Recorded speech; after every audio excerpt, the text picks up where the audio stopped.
All right, hello and welcome to the Async Programming and APIs module of the Pairwise course. So in this module, we're going to be learning about asynchronous programming. And so to give you an idea of what asynchronous programming is, I'm going to jump over to this example here and walk through a quick example. So the basic idea of asynchronous programming is that you initiate some operations and they don't actually finish executing immediately. They take some time to execute and the result comes sometime in the future. And you don't know when you're writing the code exactly when that result is going to come. And so somehow your program has to adapt to this future possible execution of the result. And so to give you an example here, I have on the right side the documentation for the GitHub Open API, where you can make requests to GitHub about users or about repositories, and you can get information from the GitHub API. And so here we have the documentation on getting a user. And so we can read through this and get some details and see a response. And the basic idea is that we make a GET request to a URL of this type of path. And so in the code editor over here on the left, I'm basically using this API to do exactly that. I'm basically having this function here where I'm going to be calling this API. And so if you look here, we have https://api.github.com/users, and then here I'm interpolating a username, which is coming in as the argument to this function. And so this final part, the /users/username, is essentially what is matching this API pattern here. And so what we want to do is that we want to essentially have this function where we can make a request to this API for a given user, given their username. And so we're using this fetch library here to do that. And so we're calling fetch and we're passing in this URL. And that is allowing us to make this request. So what's happening is that the fetch library is under the hood making an HTTPS request to this URL. And that request is something that gets sent out over the network. And that gets sent out, and then eventually it gets handled by GitHub's servers. And then GitHub servers process the request, and then ideally they return a response. And that response is then sent back in another network request, which is returned as the result of this line here. And that process is what happens asynchronously. So the result comes back at some point in the future. It could come back in 1 second or 3 seconds or maybe even half a second. We don't know when it's going to come back, but the result will eventually come back.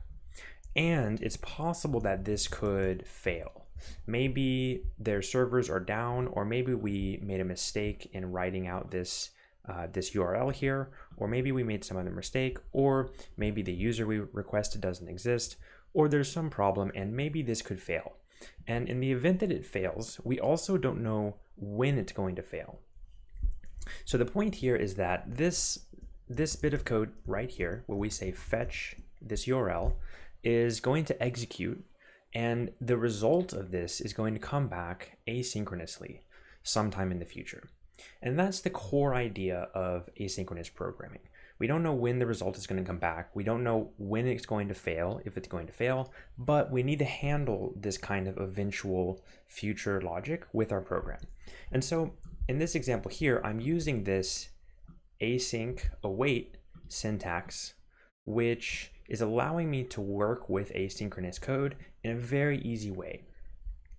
And so in our async section here, we're going to dive into async await and learn all about this.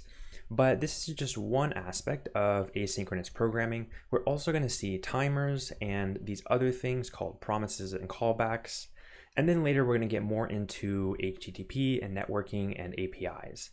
And so in this example, I'm kind of touching on a few of those topics, but just to give you an idea of what asynchronous programming is and what we're going to be getting into. So don't worry if not all of this is clear. We're going to be getting into it in more detail in these lessons, but the point of this is just to give you an idea. So okay, let's go ahead and dive in and let's run this code.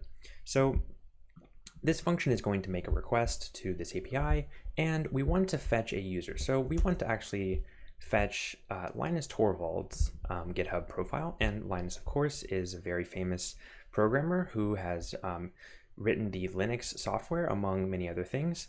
I would encourage you to look up and read some about Linus if you don't know already. And we want to fetch his profile information. So you can see his GitHub username right here. And so we're going to use that username right here in our code to pass it in as the username in this function. And I have a terminal window open here where I can run this program. And this is just a regular JavaScript program, so we can just run this using Node. And so I'm going to just type node async.js, and let's pull this up a little bit and go ahead and run the program. So you can see it says fetching user Torvalds, and then it prints out this object here, and it says result. And if we look through this object, we see that there's a bunch of information here, and we can see that some of this information is what you can also see in the GitHub UI over here. For example, the company is the Linux Foundation, the location is Portland, Oregon.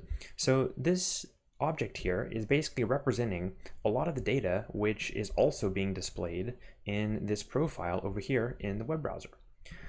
But here I was able to fetch this object using the GitHub API. And then I have this object as a result variable right here. So then potentially I could do some things with this. You have these other links here. You have like the avatar URL and a lot of other information.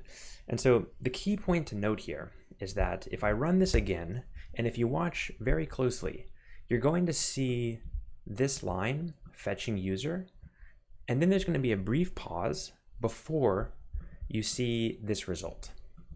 And let me just add some new lines here so it's a little bit more clear. Okay, so let's try this again. So 1, 2, 3.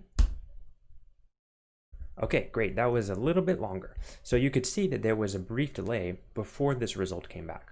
So that's really the key idea with asynchronous programming, where normally with a program, the code is executed line by line, and every line produces a result immediately right then, and then the program carries on and it executes the next line.